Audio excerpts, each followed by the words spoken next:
Asante sana wandugu, asante. Nimekuja kwenu leo na mada nzuri sana nataka tuiongelee. Kuna bwana mmoja alikuwa mfanyabiashara mkubwa tu. Ilifika siku akataka kumshirikisha mke wake katika biashara vyake. Akamwambia mke wake kwamba nataka nikuwezeshe, unaenda kuchukua mzigo Dubai unaleta kwa duka yetu. Basi yule bwana alimpa pesa mke wake, akamnunulia tiketi ya ndege. Yule dada alivyopata zile pesa, kabla hajasafiri alichukua zile pesa akapeleka kwao wamjengee nyumba bila kumwambia mume wake. Na ukumbuke kwamba pesa hizo alikuwa amepewa za kwenda kununua mzigo Dubai kwa sababu ya duka, na sio kwenda yeye ende ajengeshe nyumba kwao.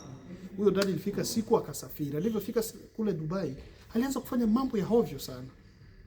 Basi siku moja huko Dubai, kuna rafiki zake na mume wake walimuona akiingia anatoka, wakamshika mapicha wakatumia mume wake. Mume wake akachunga zile picha. Akampigia simu bibi yake. Bibi yake akasema, mimi nakuja, nasubiri mzigo na nakuja huko Afrika, karibia tu. Mume alisubiri, mwezi ukapita, dada akaja. Alivyokuja, mume anamuuliza mzigo uko wapi? Akamwambia mzigo uko nyuma unakuja.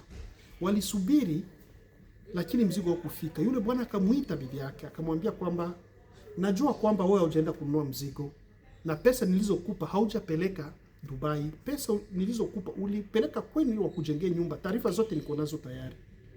Na ulivyokuwa unafanya Dubai hivi hapa, akamuonyesha mapicha.